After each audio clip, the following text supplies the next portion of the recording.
Ok, bien, el tema que nos convoca entonces es Tu Bishvat. Tu Bishvat, o sea, el 15 del mes de Shvat. A lo largo de la historia, como muchas otras fechas del calendario hebreo, ha revestido diferentes ropajes, ¿ok? Y el ropaje tal vez más conocido hoy en día es todo lo que tiene que ver con Tu Bishvat y la ecología, con Tu Bishvat y el plantar árboles. Esos son un poco los símbolos que hoy conocemos de la festividad. Sin embargo, tenemos que tratar de hacer juntos un recorrido e irnos mucho más atrás. O sea, ¿dónde comienza esto y por qué? Durante los años de diáspora, cuando no hay trabajo de la tierra, todos los elementos que tenían que ver con la agricultura quedan de lado. O sea que estamos hablando de una fecha, que enseguida vamos a ver cuándo aparece, pero que por lo menos durante 1800 años no tenía ninguna prácticamente vinculación con el trabajo agrícola, sino que mostraba más un tema de añoranza, podemos decir así, a la tierra de Israel. Por eso hay algunas tradiciones que tenían que ver con, por ejemplo, el comer frutos secos, ¿sí? Muchos a lo mejor saben que en Tu Bishvat acostumbramos comer frutos secos. Y esto es un dato interesante que la verdad que pensaba decírselos después, pero se los digo ahora. No hay ninguna mitzvah en esta festividad, porque en realidad Tu Bishvat no es una fiesta, ¿ok? Entonces, ahora vamos a ver que sí es Tu Bishvat, pero la tradición de comer frutos secos es una tradición que se desarrolló en la diáspora. ¿Por qué? Porque la idea era comer frutos de la tierra de Israel, como una manera de conectarse con la tierra de Israel. Obviamente, para las comunidades que vivían alejadas, no había tal cosa o no había tal posibilidad de comer frutos de la tierra de Israel, entonces se comían frutos secos, muchas veces simbólicos, ¿sí?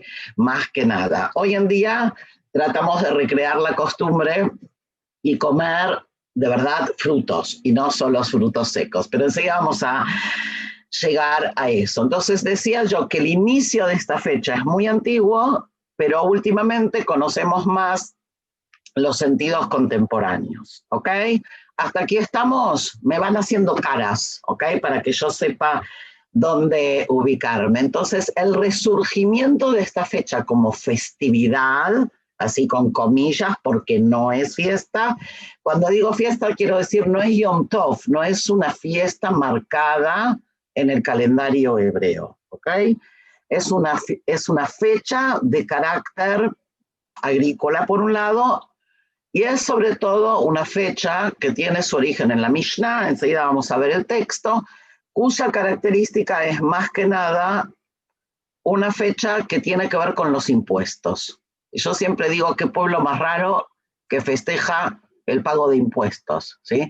Yo no conozco ningún pueblo que festeje el pago de impuestos y obviamente no festejamos el pago de impuestos, pero lo que sí marca la fecha tenía que ver con el tema de los diezmos. Los diezmos, o sea, el pago del 10%, el impuesto a las ganancias de hoy, ¿ok?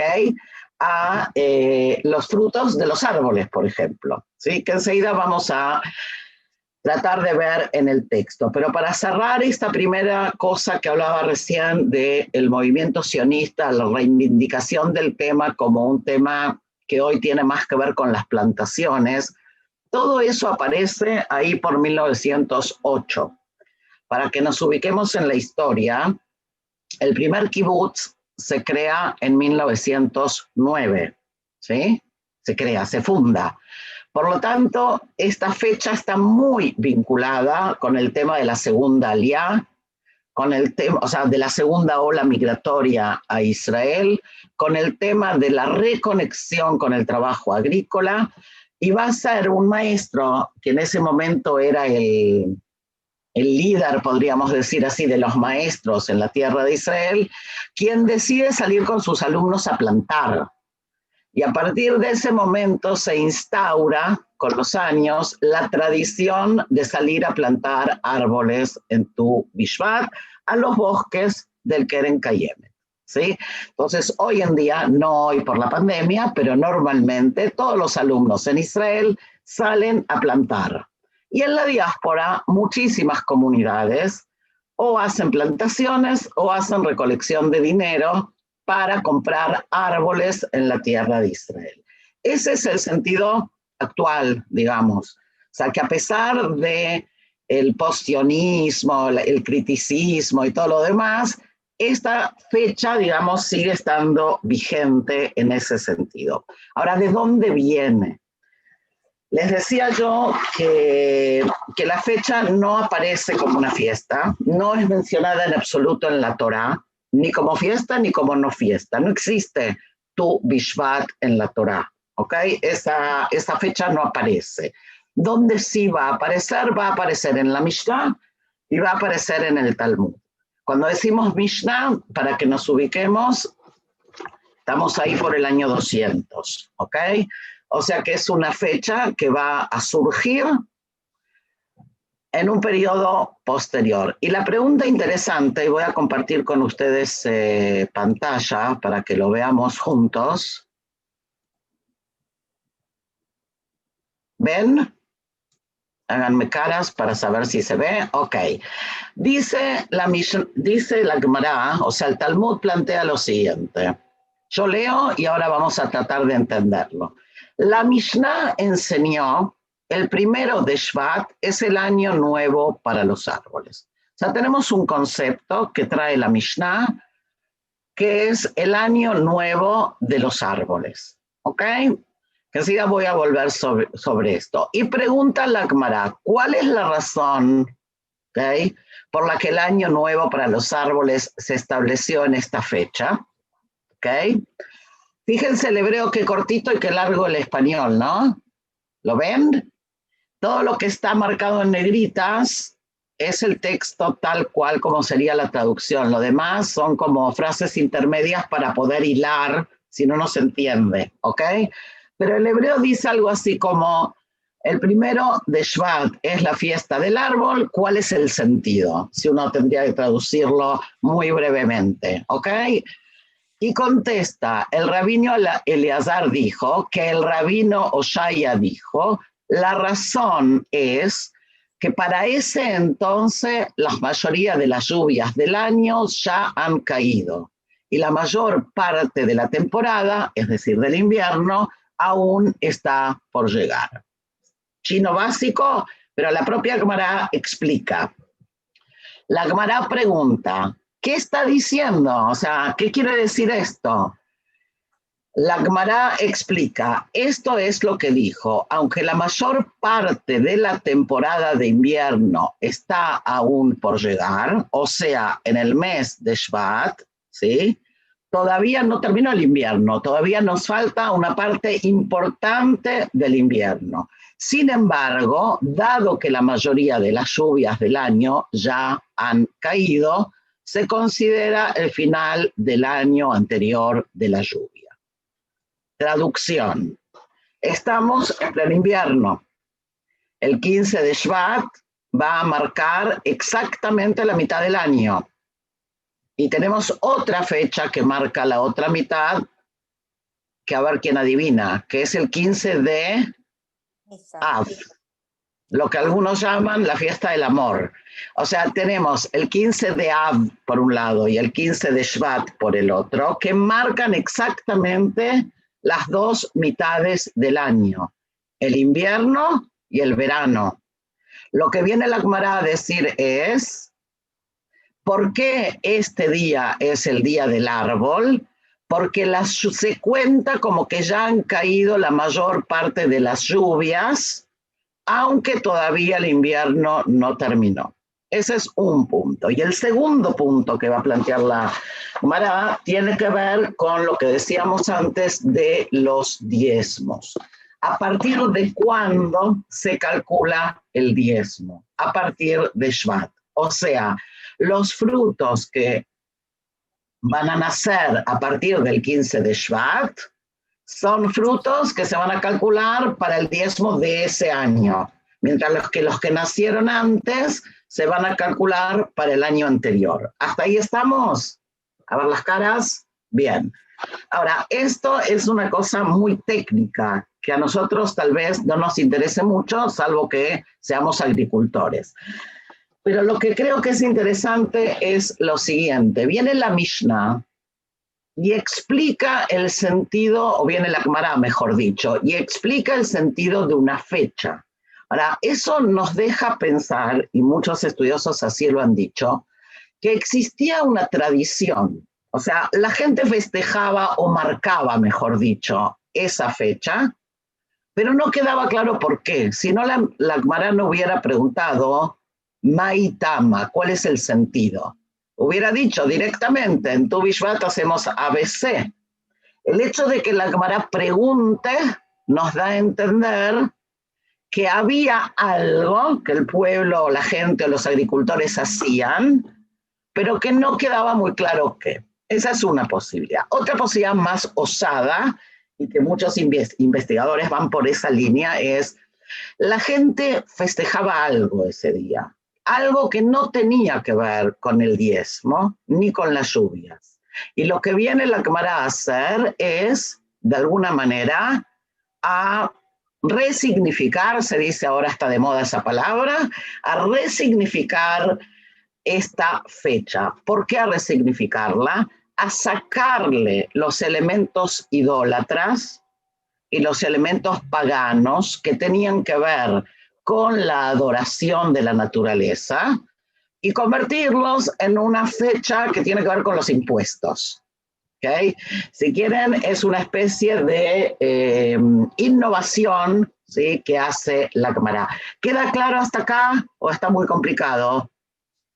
Ahora, este mecanismo de que hay algo y después va a venir la Gemara o la Mishnah o incluso la propia Torá muchas veces y va a tratar de monoteizar, ¿sí?, la fiesta o la fecha, es un mecanismo conocido. ¿Okay? Lo mismo pasa también a veces con Hanukkah.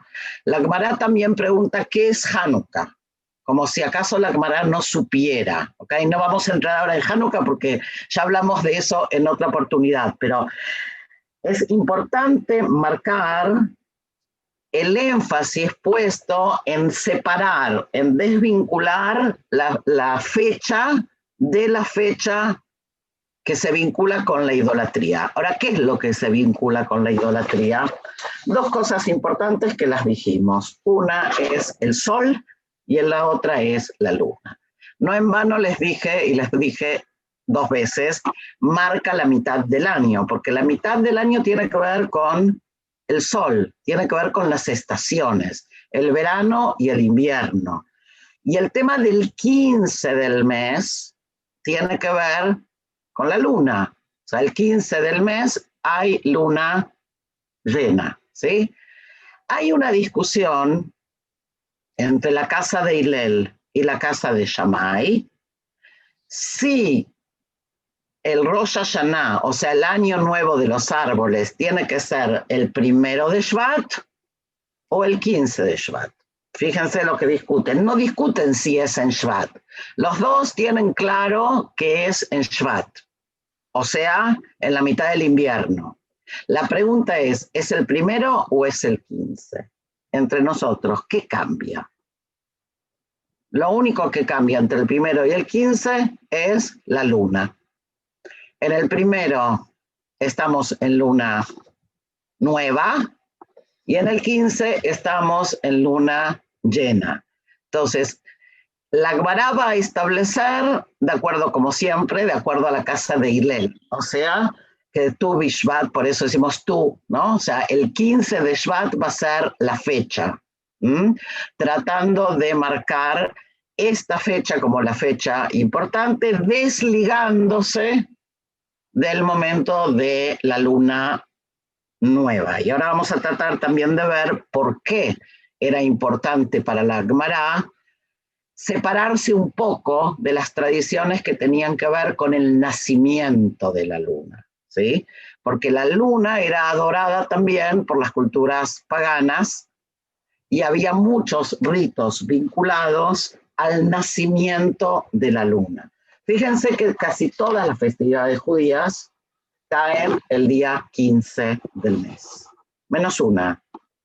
¿Cuál? Rosh Hashanah. O sea, la única fiesta que cae en primero del mes, en luna nueva, es el año nuevo, ¿sí? Todas las demás van a ser el 15 de Nisan, Pesach, ¿no es cierto? El 15 de Tishrei, Sukkot, Shavuot, que es una cosa muy interesante, no tenemos fecha, va a caer ahí en la primera semana, al final de la primera semana, ¿sí? O sea que si nosotros tomamos el mes dividido en 4, Shavuot cae al final de la primera semana. El tema de que existan entonces festividades que están marcadas por el sol y por la luna es un elemento común, lo sabemos. El tema que tiene que ver con lo nuestro es, ok, ¿cómo nos vinculamos a eso? ¿Cómo convertimos, o cómo convierte, mejor dicho, el judaísmo, la Torá, la Gemara, estas fechas que tienen aparentemente alguna clase de origen idólatra, cómo les pone una vestimenta, cómo las convierte y les da un sentido monoteísta, ¿ok? Y por lo tanto cambia el vínculo del hombre con la naturaleza. Porque si el hombre primitivo le tiene miedo a la naturaleza y la adora, el hombre judío tiene una posición totalmente diferente en cuanto a la naturaleza, que eso es lo que vamos a tratar de ver, ¿ok?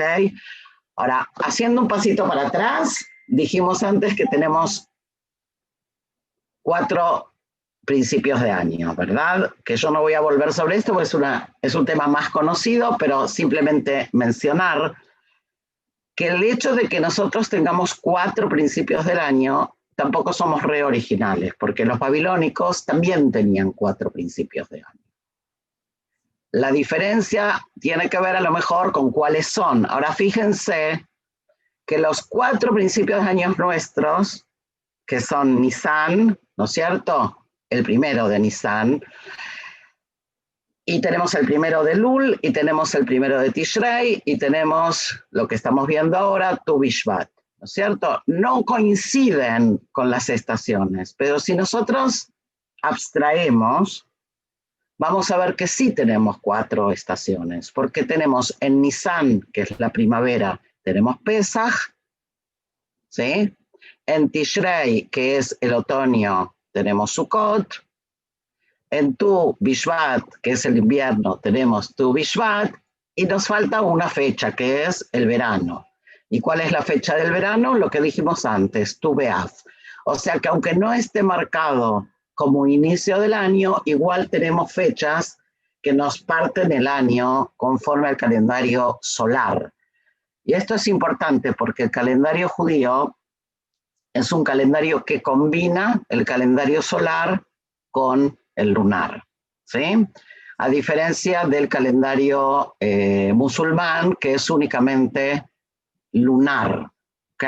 Esta diferenciación es, a mi gusto por lo menos, importante. Entonces, voy a hacer un break aquí por si hay una pregunta antes de que pasemos a otro texto. ¿No hay preguntas, Elisa? Bien, entonces vamos a ver juntos un texto que yo creo que es muy ilustrativo y nos va a ayudar a entender esto de la lucha permanente de la Torá, la Mishnah, la Gemara y en general todos los textos en contra de los elementos de la idolatría que se infiltran en el pueblo. ¿Okay? Parece una cosa media rara cuando uno lo piensa así, cómo es que un pueblo, ¿sí?, que recibió los 10 mandamientos, que tuvo la revelación de Dios, etcétera, etcétera, sigue pensando en conceptos de idolatría o de paganismo. Y hay voy a compartir con ustedes un texto que creo que nos va a ayudar a entender. Minutín.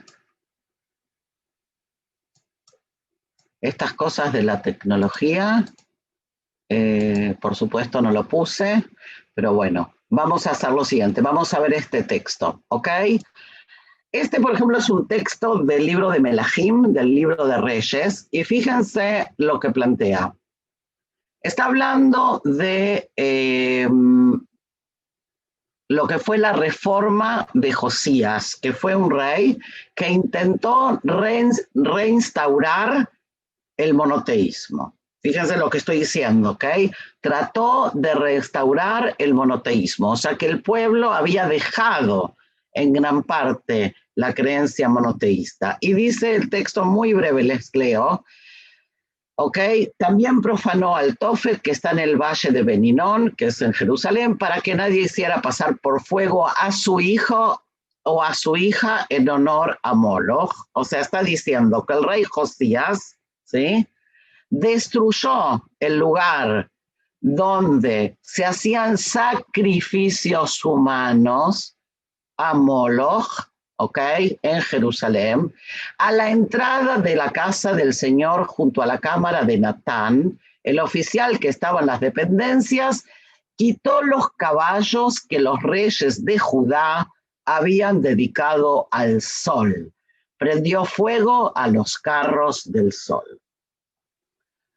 De nuevo, hay dos elementos para mí, hay más, pero tomemos dos. El Moloch, o sea, aquel dios al cual se le ofrecen sacrificios de niñas y niños, y el tema de los caballos dedicados al sol. ¿Sí? Viene el rey Josías y destruye esto. Ahora no me importa esto, me importa que vean cómo en el periodo de los reyes, que es bastante después de la entrega de la Torá, hay todavía costumbres paganas insertadas en el corazón de la cultura. O sea, desterrar la idolatría no es una cosa tan sencilla, ¿sí? Tampoco no en nuestros días. Tenemos otros ídolos, pero los tenemos, ¿ok? Entonces, lo interesante es justamente esto. Las Mekorot, las fuentes permanentemente van a tratar de desvincular entonces el elemento politeísta del elemento monoteísta, pero es imposible prácticamente erradicar. Entonces lo que hay es como una transfiguración, ¿sí? Es lo mismo que con los sacrificios. Maimónides va a decir, ¿por qué hay sacrificios? Porque es mejor, lo digo en mi idioma, ¿no? Pero como que es mejor que haya sacrificios pautados en el templo, en un lugar central, que tengan ciertas normas, etcétera, etcétera, a que la gente ande por ahí, ¿no es cierto?, sacrificando hijos. Porque ya vimos que hay sacrificios humanos también en esta zona del planeta. Entonces, si volvemos al tema de Tu Bishvat, el tema de la luna y el sol es lo que le preocupa aquí a los textos. Y una de las cosas interesantes que también va a decir Maimónides es que había un culto a la luna, ¿sí? Les voy a leer un breve comentario de Maimónides que dice así. Pregunta por qué al sacrificio de la neomenia, o sea, al sacrificio de Rosh Hodesh, al sacrificio de la luna nueva, ¿por qué se lo llama en la Torá sacrificio a Dios? ¿Acaso puede haber un sacrificio que no es a Dios? Y contesta Maimónides, les leo, ante el temor de que se considerase al macho cabrío, o sea, al sacrificio del macho cabrío de la neomenia, como un sacrificio ofrendado a la luna, al ejemplo de los egipcios que le ofrecían sacrificios al comienzo de los meses, se dice entonces expresamente que este macho cabrío es consagrado a Dios y no a la luna. O sea, hay un énfasis. Ahora, Maimónides no escribe en el año 100 ni en el año 200. Está en el año 1200 escribiendo acerca de lo que pasaba en el templo y lo explica de esta manera. Había un sacrificio. El sacrificio, dice el libro de Baikra, se llamaba el sacrificio a Dios y pregunta lógica, ¿no? O sea, ¿para qué hay que aclarar que es un sacrificio a Dios? ¿Acaso vamos a sacrificar o hacer ofrendas a otra cosa que no sea Dios?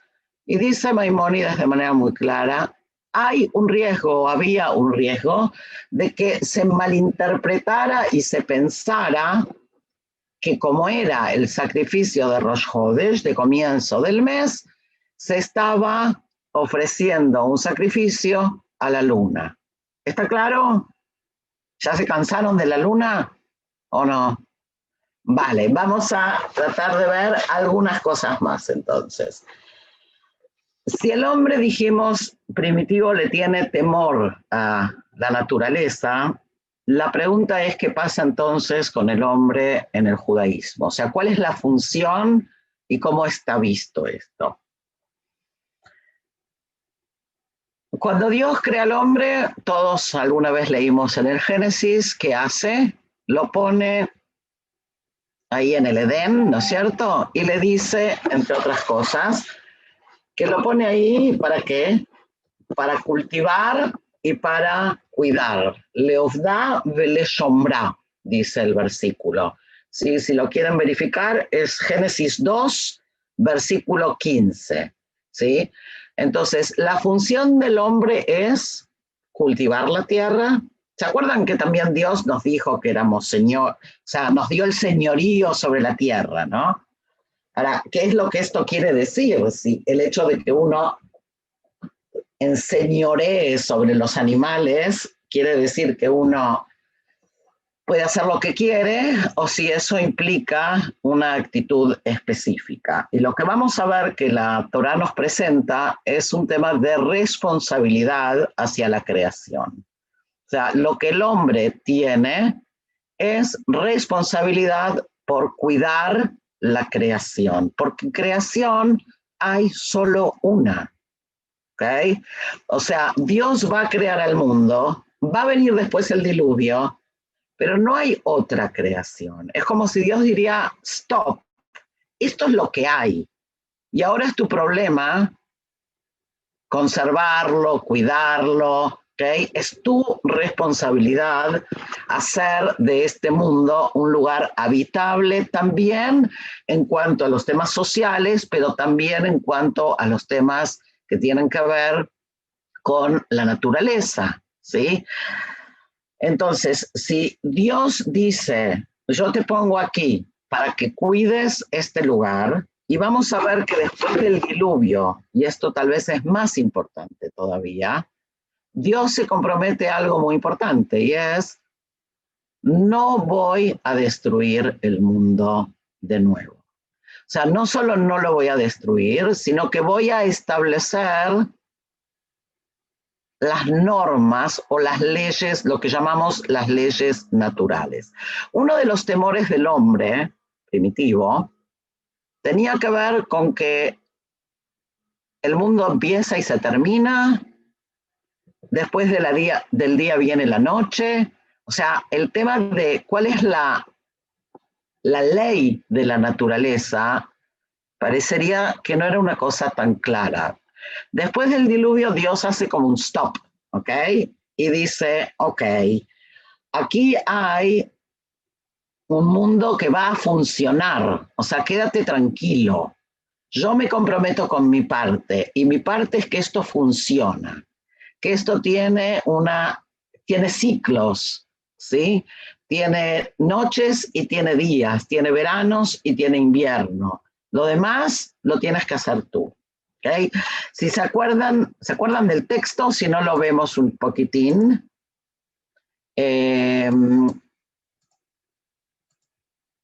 Ok. Estamos viendo aquí, ¿lo ven? Estamos viendo aquí el texto de dos textos. Primero, como dijimos antes, Dios dice, entonces el Señor Dios tomó al hombre y lo puso en el huerto del Edén para que cultivara y lo cuidara. Y en Bereshit 8, dice: nunca más volveré a maldecir la tierra por causa del hombre, porque la intención del corazón del hombre es mala desde su juventud, que ese también es un versículo para 8 clases. Nunca más volveré a destruir todo ser viviente como lo he hecho. Mientras que la tierra permanezca, la siembra y la siega, el frío y el calor, el verano y el invierno, el día y la noche, nunca cesarán. O sea, hay aquí una promesa de permanencia. Hay una manera de decirle al hombre: tranqui, que esto va a seguir aunque pasen muchas cosas malas. Tranqui, que aunque haya pandemia, el mundo sigue girando, hay días, hay noches y las cosas siguen. Pero hay más aún. El texto continúa y hay un momento que es el momento del pacto. Fíjense aquí. He aquí, yo establezco mi pacto con vosotros y con vuestra descendencia después de vosotros, con todo ser viviente que está con vosotros, aves, ganados y todos los animales de la tierra, todos los que han salido del arca, todos los animales. O sea, el pacto no es solo con el hombre, es con todos los seres vivientes. Yo establezco mi pacto con vosotros y nunca más volverá a ser exterminada toda carne por las aguas del diluvio, ni habrá más diluvio para destruir la tierra. Y dijo Dios: esta es la señal del pacto que hago entre yo y vosotros y todo ser viviente que está con vosotros por todas las generaciones, y pongo mi arco en las nubes y será por señal del pacto entre yo y la tierra. Ese arco en las nubes es lo que normalmente llamamos en español el arco iris, ¿sí? Entonces, el arco iris es la señal de la promesa o del pacto que hace Dios de que no va a volver a destruir, pero no solo al hombre, no va a destruir la creación, no va a destruir lo que él creó. O sea, que si alguien la va a destruir, vamos a ser nosotros, dicho de otra manera. Es una manera de decirnos: ahora yo me salgo del juego, yo creé esto, aquí está, ahora es vuestro y decidan qué quieren hacer. ¿Okay? Y en ese momento es donde nos encontramos ahora, ¿no? O sea, un poco tenemos que decidir qué es lo que queremos hacer con esta creación que Dios nos dio. Ahora, ¿qué pasa entonces con el hombre? El hombre, desde el punto de vista de la Torá,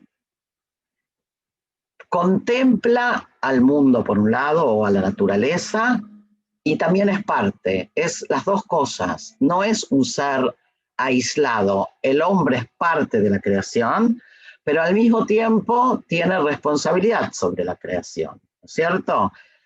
Solemos decir que dice que somos socios, ¿no?, de Dios en la creación. Tenemos que terminar lo que Él empezó. Hay una parte que nos dejó a nosotros. Pero por otro lado, conocen eso de que el hombre fue creado el último día, ¿no? Entonces, están las versiones de que fue creado el último día porque es el más... Pero están las versiones al revés, que dicen: fuiste creado el último día, recuerda que incluso un mosquito fue creado antes que tú, dice el Midrash, ¿sí? O sea, que podemos verlo de las dos maneras, y esa es un poco la mirada que creo que deberíamos de tener. Tenemos las dos cosas, tenemos la posibilidad de ser realmente seres muy, no sé qué palabra usar, pero muy naalim, muy elevados, ¿ok? Pero al mismo tiempo tenemos toda la potencialidad de ser totalmente destructivos. Entonces, de vez en cuando es importante acordarnos que incluso un mosquito fue creado antes que nosotros y poner las cosas un poco en perspectiva. Ahora, esta relación del hombre con la naturaleza es muy interesante porque en realidad cuando contemplamos la naturaleza, lo que estamos contemplando es un poco a Dios. O sea, el hombre judío encuentra a Dios en la contemplación de la naturaleza, ¿sí? Ahora, no es una contemplación mística, estática, es una contemplación, como decíamos antes, que tiene que ver con el descubrir la jukiut, no sé cómo se dice en español, las leyes. La ley o la justicia, ¿no? Es descubrir el orden, yo diría, es descubrir el orden del mundo. O sea, nosotros observamos la naturaleza y aparte de decir, wow, qué belleza, ¿sí? Entendemos que hay alguien que lo creó. Ese es el gran mensaje que va a traer el judaísmo en la contemplación de la naturaleza. Incluso hay midrashim que hablan de que el hombre que dice, wow, qué belleza el árbol, está cometiendo un error. ¿Por qué? Porque nosotros no separamos, ¿sí?, la belleza del árbol de el todo cósmico que tiene que ver con la creación de la cual también somos parte. O sea, no son cosas separadas, ¿sí? Y esta mirada creo que es una mirada muy interesante. Por eso, cuando ahora está tan de moda el tema del árbol, bien, pero con cuidado, que no caigamos en la trampa de que de golpe adoramos, ¿sí? Suena raro en el siglo XXI decir adoramos, pero adoramos la naturaleza. Nosotros no adoramos la naturaleza. Nosotros, si usamos la palabra adorar, adoramos a quien creó la naturaleza.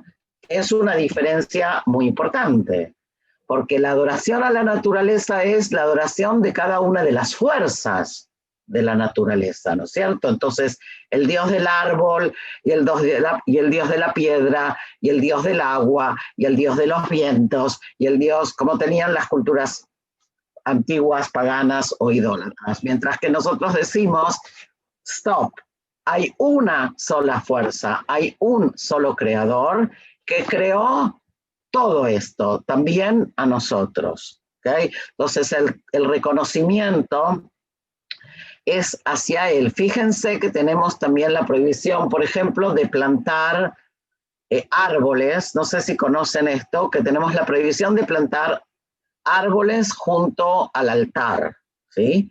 El versículo dice que no plantarás, acá lo tengo, en Deuteronomio 17, el que lo quiera checar, Deuteronomio 17, versículo 21, Lo titaleja Asherá kol etz, no plantarás Ashera, que es el nombre de una, aparentemente es el nombre de un árbol, ¿ok?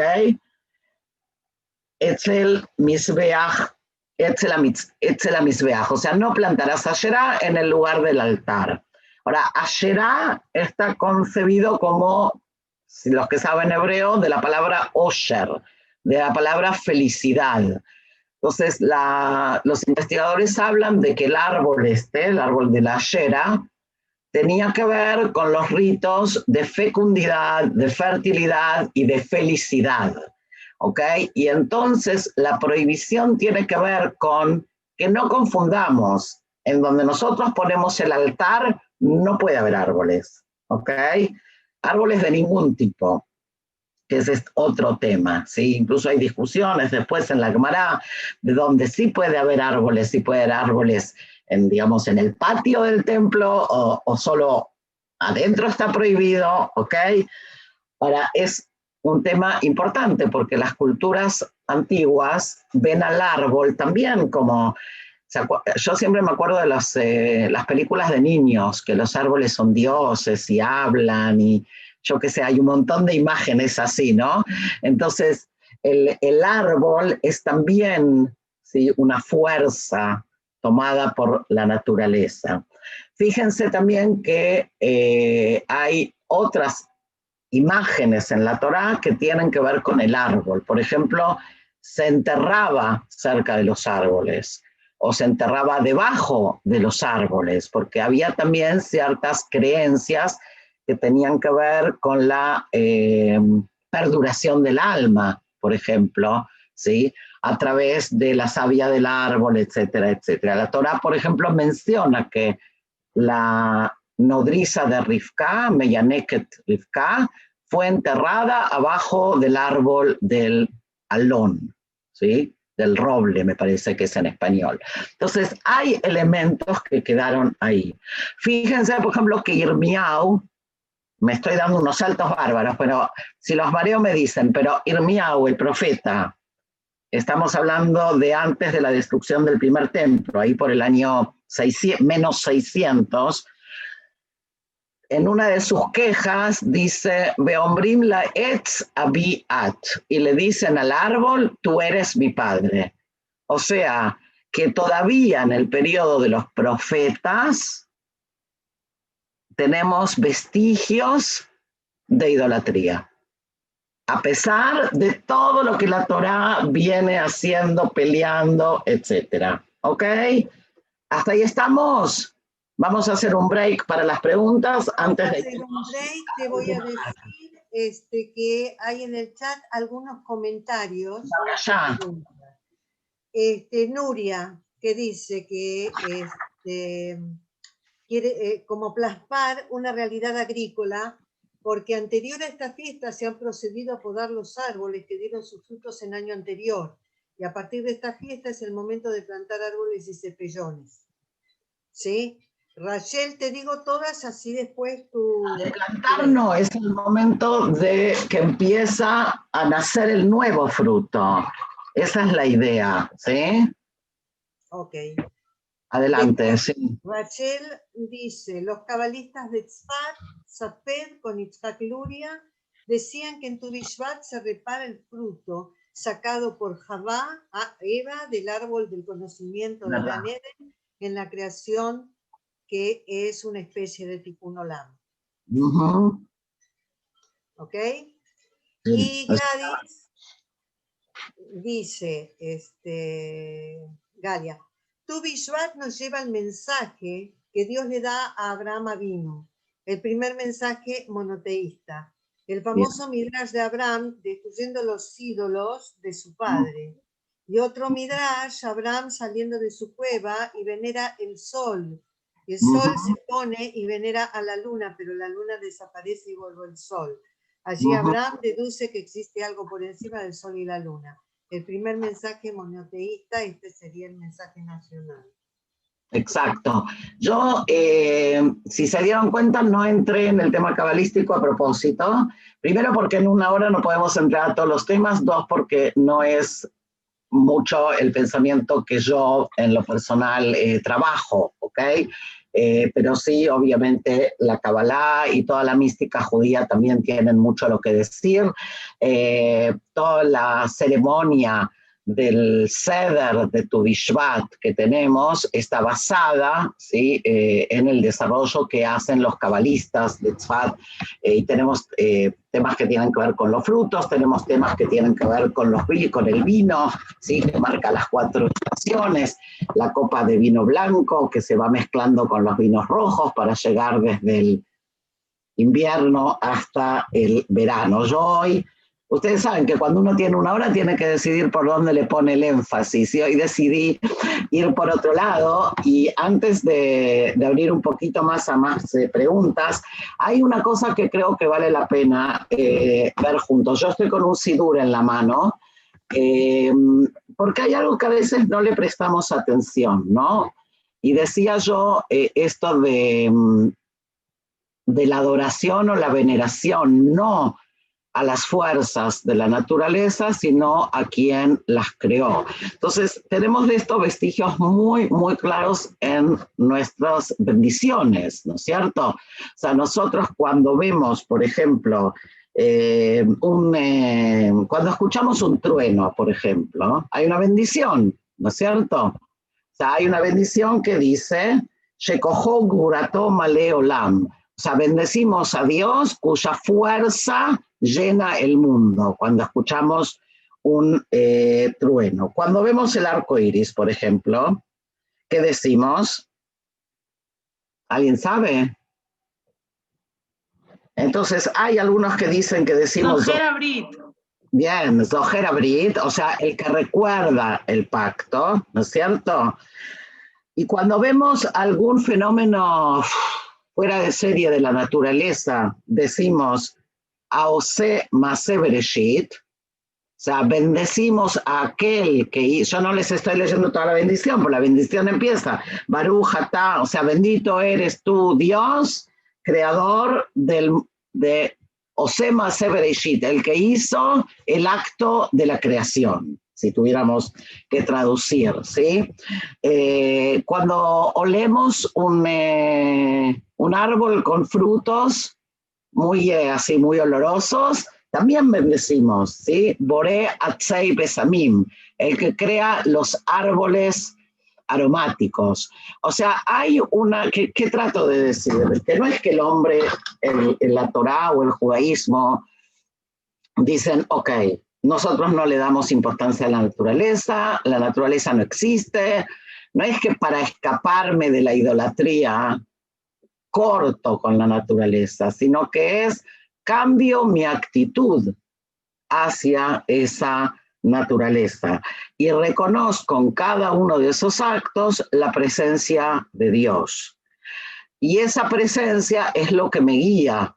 Entonces, ¿por qué para mí es importante marcar esto? Porque lo que decía al principio, porque tú, Bishvat, tiene estas dos vertientes. Tiene la vertiente sionista, que es muy clara y que queda muy claro que tiene que ver con la reconexión con la tierra de Israel, en el sentido del trabajo de la tierra, pero también puede tener, con esta nueva onda New Age que hay, ciertos peligros de caer a veces en una cierta mística de, ok, la naturaleza. Entonces, otra vez, yo amo la naturaleza, pero recordemos en dónde nos paramos y cuál es nuestra responsabilidad hacia el mundo, ¿ok?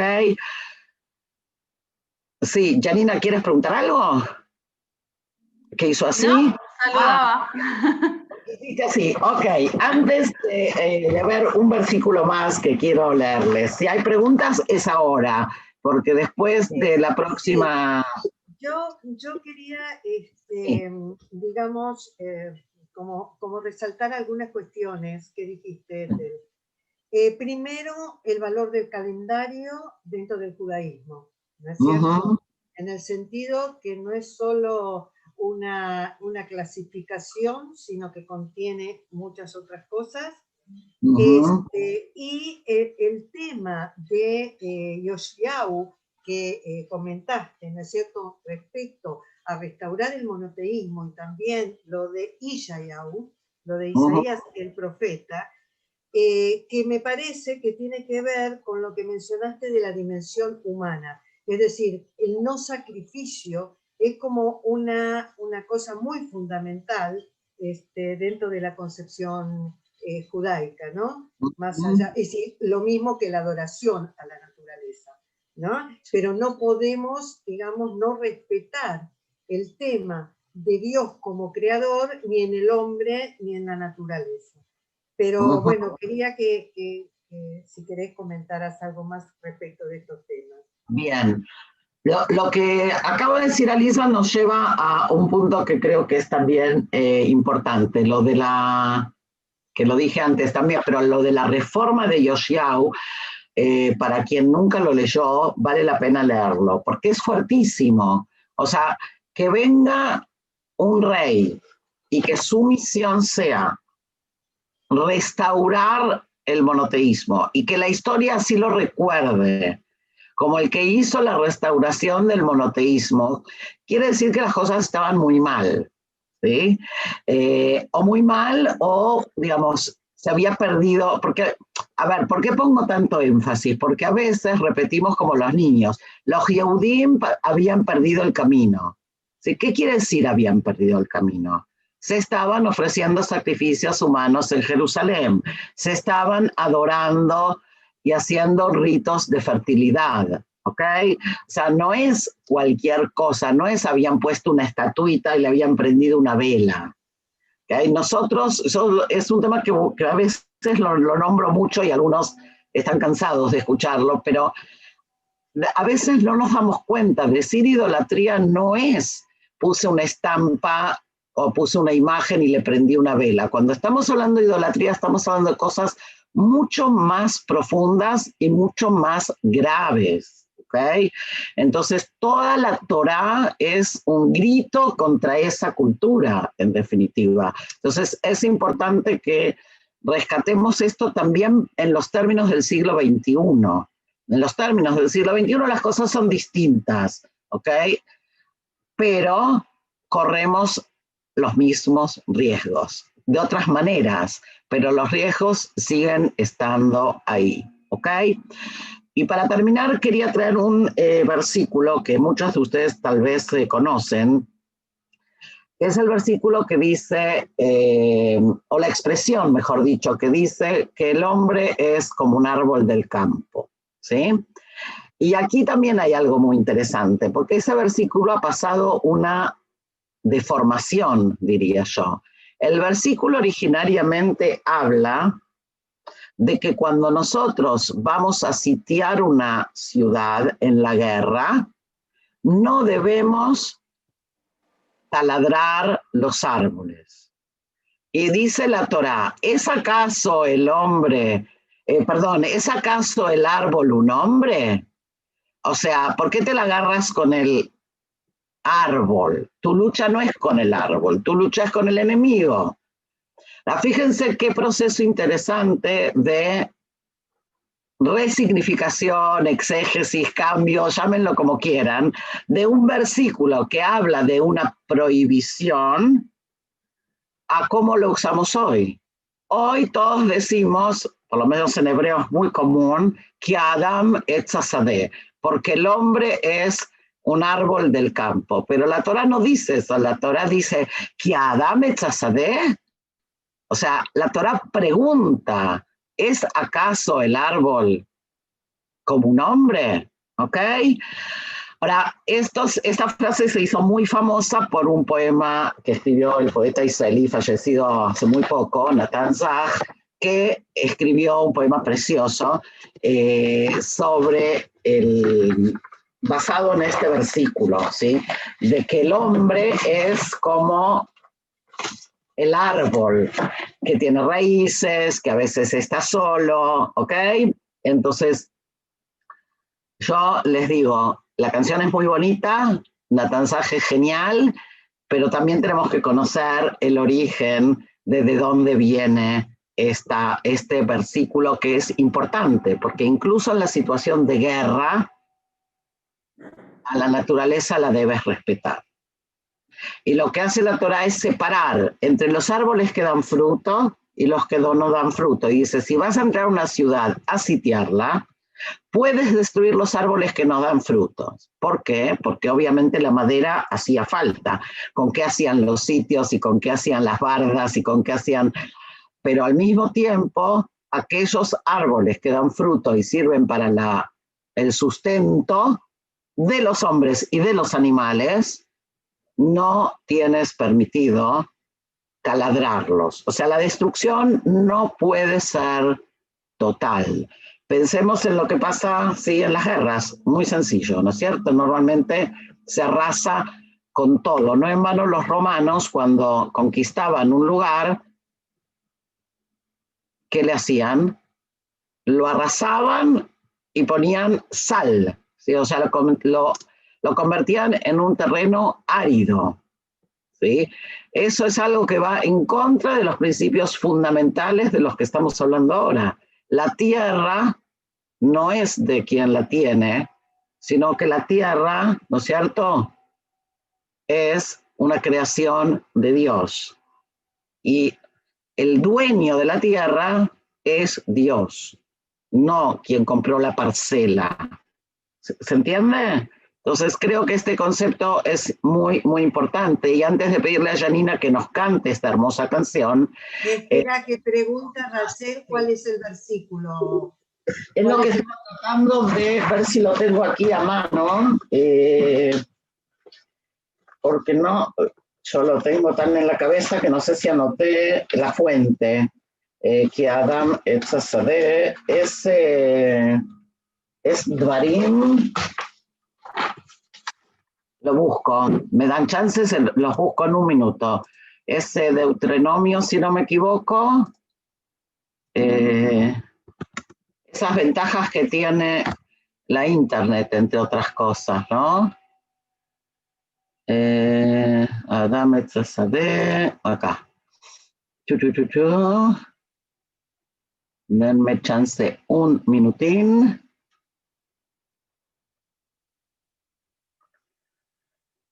¿Ustedes conocen eso de que cuando uno busca, no encuentra? Que Adam Etzazadeh, segundín. Estoy...